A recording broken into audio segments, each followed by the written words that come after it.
You don't raise your voice when you already own the room. Victor Langford didn't say it loudly, but people moved the moment he stepped through the ER doors, as if the air itself had been reassigned to him. Claire Donovan noticed the shift without looking up from the patient's wrist she was stabilizing, her fingers adjusting the flow by a fraction, precise enough that the monitor smoothed out without an alarm ever sounding. And when Victor stopped beside her, close enough that his shadow cut across the chart, she spoke without hesitation. "Sir, I need you to wait behind the line." Just a simple instruction. The same one she gave everyone. No edge, no apology. And for a second nothing happened. Then a soft, dismissive motion from him, quick, careless, the kind that assumed compliance would follow. And the room held its breath, not because of the gesture itself, but because of what it meant. Because no one corrected him. Not the attending. Not the charge nurse. Not security. And Claire didn't react the way they expected. She didn't argue. Didn't look offended. Didn't even look at him. She just steadied the patient's arm again, checking capillary refill like the interruption had no authority over her work. And that was what made Victor pause, just slightly, before he adjusted his cufflink and said, calm enough for everyone to hear, "People like you don't decide anything here." And that sentence moved faster than any order. It settled into the staff, into the silence, into the way the attending physician suddenly found something else to review on the chart, into the way a supervisor stepped closer, but not to Claire, only to observe. And Claire finished securing the line, taped it clean, no wasted motion, her hands moving at a pace that didn't match the tension in the room. Then she stood, not fully upright, just enough to transition to the next task, checking vitals, adjusting oxygen by 1/2 liter per minute. Small corrections that added up to control. And when the supervisor finally spoke, it wasn't to Victor. It was to her. "Claire, we'll need a report on what just happened." And she nodded once, already writing the numbers down. Heart rate trending down. Pressure stabilizing. Respiration still uneven, but improving. And somewhere behind her, Victor was speaking again, low, controlled, directing someone about standards and efficiency. Words that sounded official enough to become policy if repeated often enough. And Claire didn't respond, didn't defend herself, didn't even glance back. She just moved to the next patient, adjusted another monitor, corrected another dosage before it became a problem. And if anyone had been paying close enough attention, they would have noticed the pattern. The way she anticipated changes before the machines did. The way her timing never lagged, never rushed, just landed exactly where it needed to. But no one said anything, because the room had already decided who mattered. And Claire Donovan had already been placed somewhere below that line. Quiet, replaceable, expected to comply. And she let them believe it, at least for now. "Write it like it was your fault," the supervisor said, not unkindly, just already finished with the decision. And Claire Donovan kept her eyes on the form as she filled in each field with clean, even handwriting. Time stamps exact to the second. Medication units written out fully. No abbreviations. No room for reinterpretation. While around her the shift kept moving. Monitors chiming. Stretchers rolling. Voices overlapping in controlled urgency. And somewhere behind the glass wall Victor Langford was speaking with administration. His posture relaxed, one hand resting on the counter like he belonged there. And every few minutes someone glanced in his direction before adjusting their own tone, their own pace, their own priorities. And Claire did not look up once. She finished the report, signed it, slid it across the desk. And when the supervisor skimmed it, there was a brief pause. Just long enough to notice the absence of emotion. No defensiveness. No commentary. Only sequence and fact. And that pause passed quickly, replaced by a nod. "You can head to observation. Reassignment. Quieter wing. Fewer eyes. Easier to manage." And Claire acknowledged it with a single word. "Understood." Before moving on. Not slower. Not faster. Just consistent. And in observation, the rhythm changed. Less chaos. More waiting. Machines breathing in steady intervals. and she checked each patient with the same precision, adjusting a nasal cannula by a quarter-inch, recalibrating a monitor lead that would have drifted out of range within minutes. Small corrections that prevented larger problems. And across the room, a new admission was being transferred. A man in his 40s. Civilian clothing, but posture held tight even unconscious. Skin slightly pale. Respiration shallow but regular. And Claire's attention shifted the moment she saw the pattern. Not obvious. Not dramatic. Just slightly off. Like a detail placed half an inch out of alignment. And she stepped closer, reading the chart. Recent travel. Contract work. Vague exposure listed without specification. And the attending began outlining a standard protocol. Measured. By the book. And Claire listened for exactly 3 seconds before she spoke. That will not hold. Her voice low. Not interrupting. Just placed where it could not be ignored. And the attending frowned slightly, not at her tone, but at the certainty behind it. We will proceed as planned, he said, already turning back to the orders. And Claire did not argue. She moved instead, checking the patient's pupils, timing the response, counting under her breath without moving her lips, then shifting to the monitor, watching the waveform, not the number, the shape, the subtle delay between peaks. And her hand hovered over the medication tray for a fraction of a second before selecting a vial that had not yet been called for. And across the room, one of the nurses noticed, hesitated, then looked toward the attending for confirmation that never came.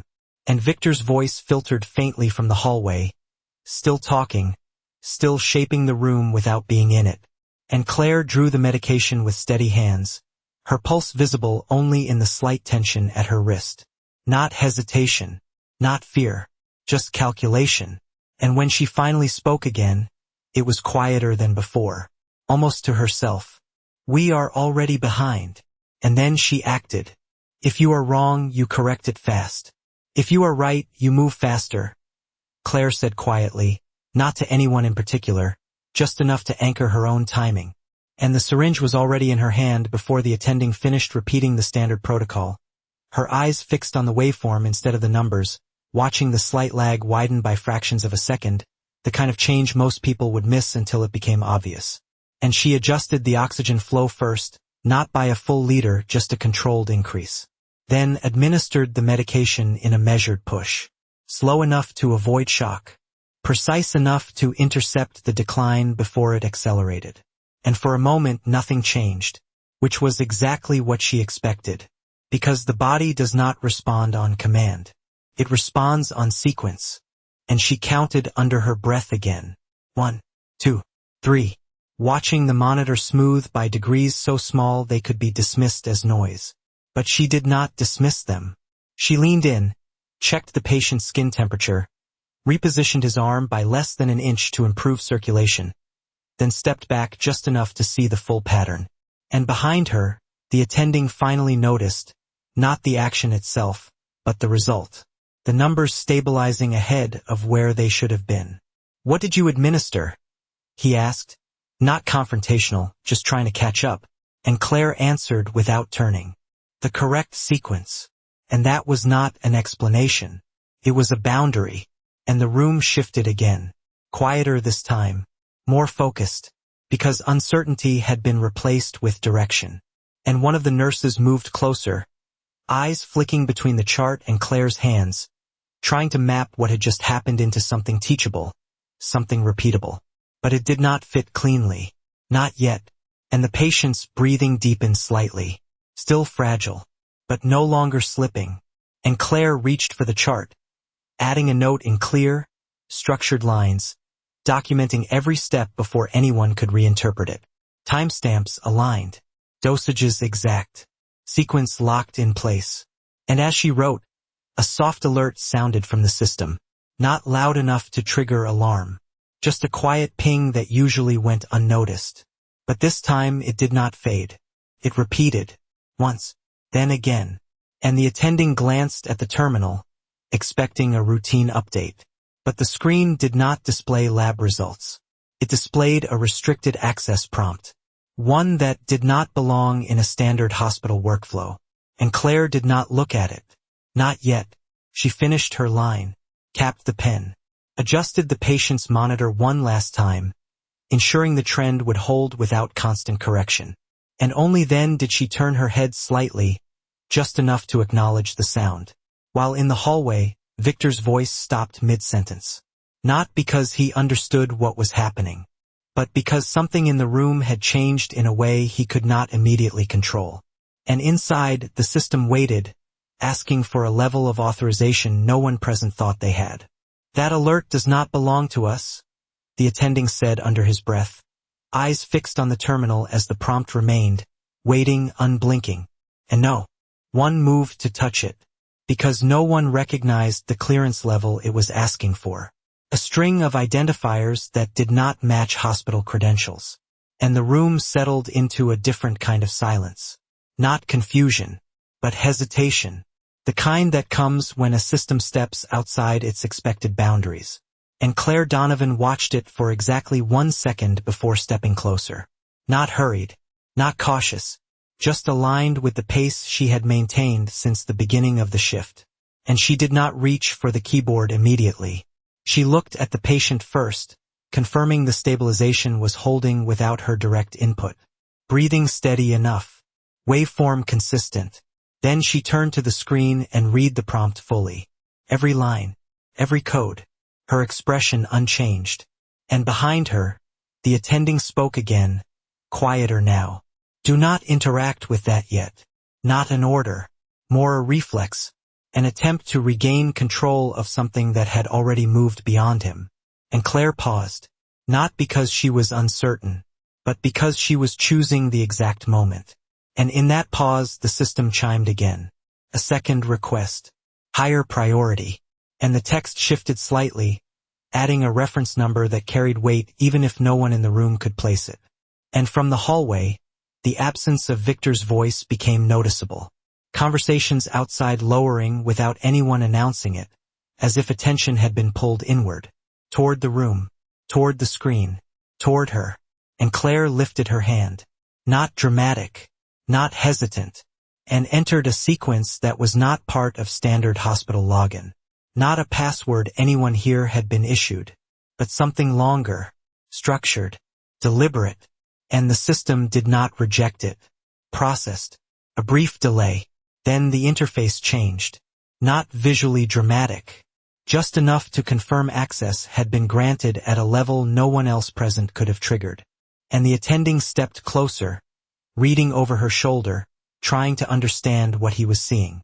But the terminology shifted away from civilian documentation into something more specific, more controlled, references to exposure types that were not listed in public protocols. And Claire did not explain.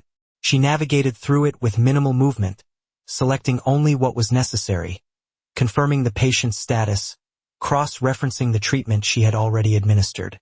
And the system responded with a simple acknowledgement. No praise, no alert, just alignment. And that was when the attending exhaled. Not loudly, just enough to mark the moment he realized the sequence had already been decided before he understood the problem.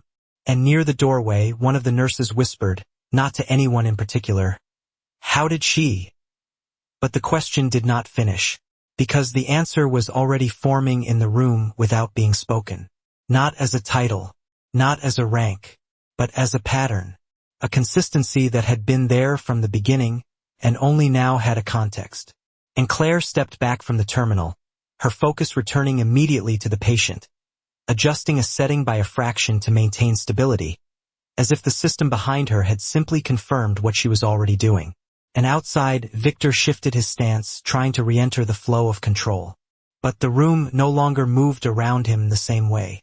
Not because anyone had challenged him directly, but because something more precise had already taken hold. Once a system recognizes you, it does not ask twice, Claire said quietly, more to mark the transition than to explain it. And the terminal behind her dimmed slightly as the authorization locked in. No longer requesting input, no longer uncertain. And the attending straightened, not fully stepping back but no longer directing, his attention shifting from control to observation. while the nurse nearest the door adjusted her stance, unconsciously giving Claire more space without being told. And the patient's vitals continued their slow climb toward stability, each number settling into a range that made intervention unnecessary rather than urgent. And Claire moved through the final checks with the same measured precision, verifying dosage intervals, confirming no secondary reactions, documenting each update in a sequence that matched the system's newly revealed protocol exactly, as if she had not adapted to it but had always been operating within it. And outside the room, Victor Langford stepped forward again, his presence reasserting itself through posture alone, the expectation that movement would resume around him. And when no one immediately responded, he spoke not loudly, just with the same controlled certainty. "I need an update on this patient." And for a brief second, the room almost complied out of habit, heads turning, attention shifting. But the attending did not answer right away, his eyes still on the monitor, recalibrating his own understanding of who was leading the sequence now. And Claire did not turn toward Victor, did not acknowledge the question, because the question itself no longer aligned with the priority in front of her. And that absence of response created a pause that had not existed earlier, a gap where authority usually filled in automatically. And Victor took one step closer to the threshold, just enough to reestablish proximity without crossing into the treatment space. "I am responsible for this facility," he added, the statement designed to restore the structure that had begun to slip. And this time the attending did respond, but not in the direction Victor expected.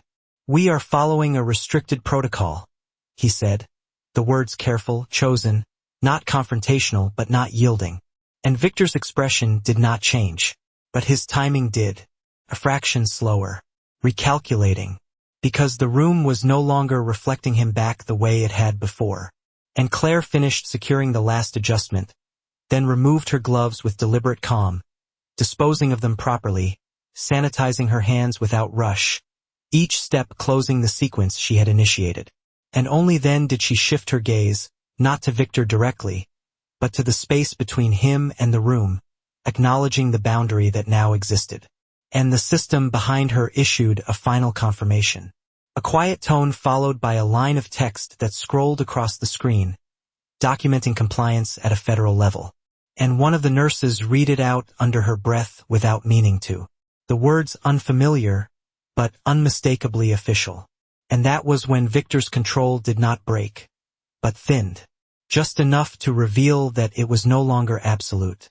And Claire, already turning back to her chart, spoke once more, her voice steady, neutral. "The patient is stable. Not an update for him. Not a report. Just a statement placed where it belonged." And the room accepted it without looking elsewhere for confirmation. "Authority only works when everyone agrees to follow it," Victor said. And this time, he stepped fully into the room, crossing the invisible boundary that had held him back before. Not aggressively, just deliberately, as if proximity alone would restore alignment. And for a moment the staff reacted on instinct, shifting their posture, creating space, waiting for direction. But no instruction came from the person they had been following seconds ago, because Claire Donovan was already moving into the next phase, her attention no longer on stabilization but on continuity, ensuring nothing in the patient's condition would regress once the immediate threat had passed. And she adjusted the infusion rate by a precise margin. Not enough to trigger a new alert, just enough to maintain equilibrium. Then reviewed the updated protocol on the terminal without touching it again, confirming each parameter matched what she had already implemented. And behind her, Victor continued, "This facility operates under my oversight."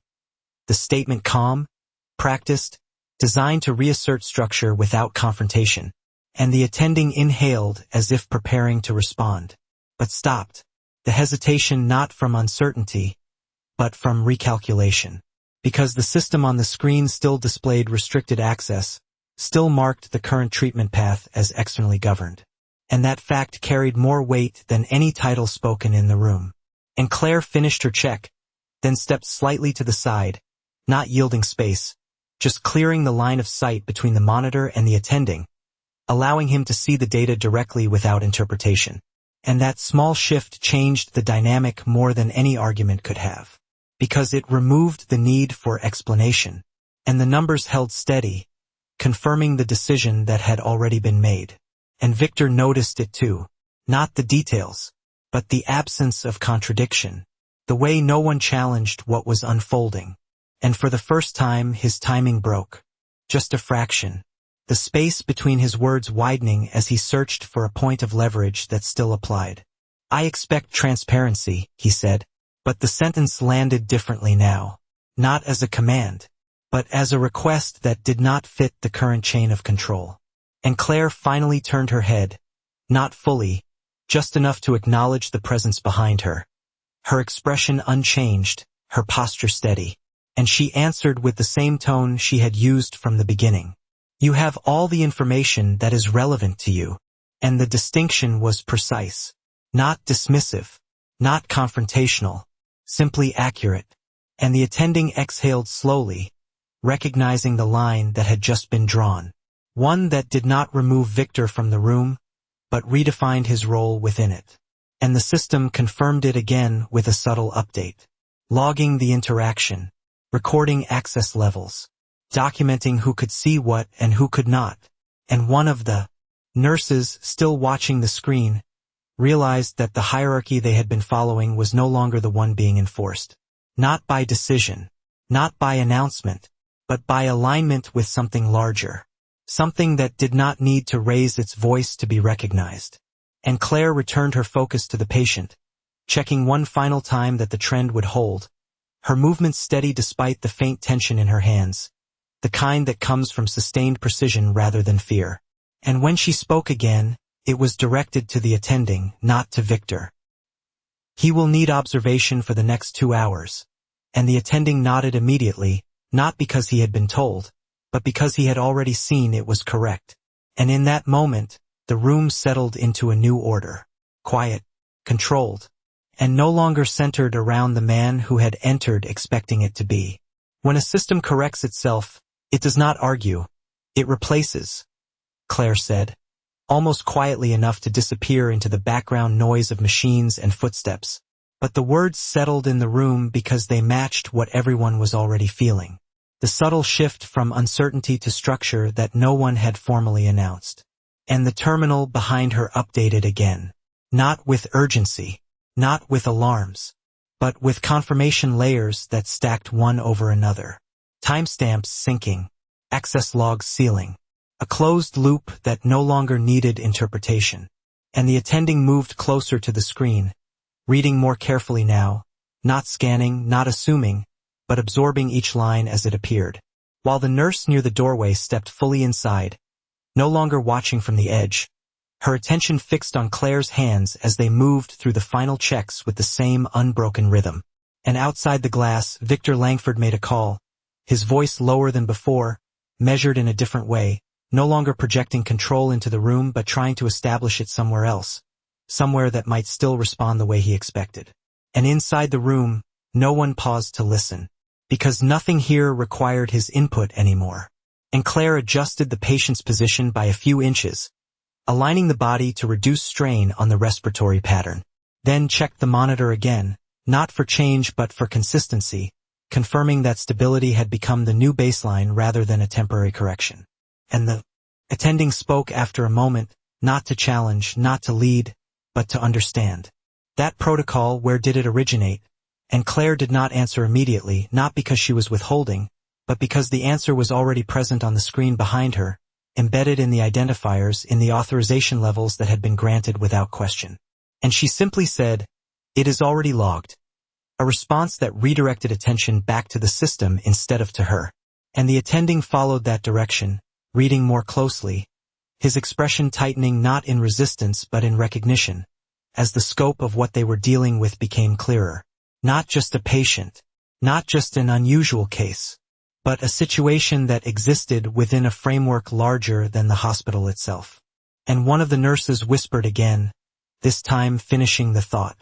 "That is federal," and no one corrected her, because the label fit even if none of them could fully define it. And Victor stepped back into view, ending his call, his posture still controlled but no longer dictating the pace of the room. And he looked from the screen to Claire, searching for a point where his authority could reattach, but finding none that aligned with what was now in front of him. And Claire did not meet his gaze. She completed her final entry on the chart, each word placed with the same precision as her actions, creating a record that could not be easily reframed. And when she finished, she closed the chart. Not abruptly, just decisively. And the system issued one last acknowledgement. A quiet confirmation that the case had been contained within the parameters it required. And the room settled fully into that reality. Not with relief, not with tension, but with acceptance. And Claire stepped back half a pace, giving the space back to the team now that the critical sequence had passed. Her hands still steady, her breathing controlled, the only sign of strain the faint stiffness in her shoulders. And she said, without emphasis, without pause, continue observation. And the attending nodded again, not out of deference, but because there was nothing left to question. And for the first time since he had entered, Victor did not speak. Because the system had already answered everything he could ask. Control does not disappear, it transfers, Claire said, her voice steady as she stepped away from the bedside, not withdrawing but repositioning, allowing the room to function without her at the center. And the shift was immediate in a way no one announced. The attending taking over observation orders without hesitation. The nurses moving with clearer timing. No longer waiting for permission that had already been redefined. And the terminal completed its final synchronization, the restricted banner fading into a locked status that no longer invited interaction. Only compliance. And Victor Langford stood still for a moment longer than before. Not frozen, just calculating. His eyes moving from the screen to the staff and back again, searching for a gap where his authority could still take hold. And when he spoke, it was quieter. More precise. I will need full documentation of this case. And this time the request did not travel far. It reached the attending, paused there, and did not continue. Because the attending did not respond immediately. Instead, he glanced at the system, then at Claire. Not asking for permission, but confirming alignment. And Claire did not look up from the chart she was closing. Her pen placed exactly parallel to the edge, her notes complete, structured in a way that could not be reframed without contradicting the system itself. And she said, without emphasis, all documentation has been logged. And the distinction was subtle but final. The information existed, but access was no longer his to direct. And Victor's jaw tightened slightly, not in anger, but in recognition of a boundary he could not redefine through presence alone. And outside the room, a quiet conversation began among administrative staff. Low voices, measured tones, words like compliance and review passing between them. And one of them stepped closer to the doorway, holding a tablet, waiting not for Victor, but for confirmation from the system that had already begun its own process. And inside, the nurse who had been watching since the beginning finally spoke, her voice careful. Should we notify legal? And the attending answered without looking away from the monitor. It is already in motion. And that sentence settled into the room with more weight than anything said before, because it removed the need for escalation. The process had already surpassed them. And Victor exhaled slowly, adjusting his stance, no longer trying to lead, just trying to remain relevant within a structure that had shifted beyond his reach. And Claire moved toward the sink, washing her hands with the same measured timing she applied to everything else. The water running for exactly as long as needed. No more, no less. And when she finished, she dried her hands, disposed of the towel, and turned back toward the room, her posture unchanged, her focus already on the next task, not the one that had just ended. And the patient's monitor continued its steady rhythm, each line confirming stability without intervention. And the attending gave a final nod, more to himself than to anyone else, acknowledging that the sequence had closed. And in that quiet, Victor understood something he could not correct. Not through influence, not through position, that the system he relied on to extend his authority had just operated without him. And Claire, already stepping toward the next chart, spoke once more, not to him, not to anyone in particular. Maintain observation. And the room followed, not because she demanded it, but because nothing else made more sense. You do not announce the end of control. You notice who is still speaking after it is gone, Claire said, her voice low, and even as she reviewed the next chart, already shifting her focus forward. And behind her, the room continued to operate with a steadiness that no longer required correction. The patient stable, the monitors quiet, the staff aligned without needing to look over their shoulders. And Victor Langford remained near the doorway, not asked to leave, not acknowledged as central, simply present in a way that no longer shaped the space. And that absence of reaction followed him more closely than any confrontation could have. Because no one adjusted their pace when he moved. No one paused when he looked their way. And the system that had once reflected his authority now moved independently. Logging, updating, closing loops without reference to him. And an administrator stepped in with a tablet, stopping just inside the threshold, her posture formal, her tone measured. Mr. Langford, there is a compliance review in progress that requires your availability. And she did not step closer, did not lower her voice, did not frame it as optional. And Victor held her gaze for a moment, searching for the same alignment he had relied on earlier, but finding none that matched the current structure. And he nodded once. A controlled motion, not agreement, not resistance, just acknowledgement of a process he could not redirect. And he stepped back, not abruptly, just enough to clear the space he had once occupied. And as he moved, the room did not shift to accommodate him. It simply continued, uninterrupted. And Claire finished her entry, closed the chart, and set it aside with the same precision she had applied all along. Her hands steady despite the faint fatigue settling into her shoulders, the kind that comes after sustained focus rather than strain. And the nurse who had been watching her since the beginning hesitated before speaking. Where did you learn to do that? The question quiet, not demanding, just trying to understand the pattern she had witnessed. And Claire paused for a fraction of a second, not to consider the answer, but to decide how much of it belonged here. And she adjusted the edge of the chart so it aligned perfectly with the others before responding. In places where delay costs more than effort. And she did not elaborate, did not turn it into a story, just placed the sentence where it could stand on its own. And the nurse nodded slowly, not fully understanding, but recognizing that the answer was complete as given. And across the room, the attending reviewed the stabilized readings one last time, then signed off on the observation orders without hesitation, his movements now matching the clarity that had been established. And the terminal remained quiet, no longer prompting, no longer asking, simply holding the record of what had already been done. And outside, Victor's footsteps faded into the corridor. Not hurried, not slow, just no longer setting the tempo.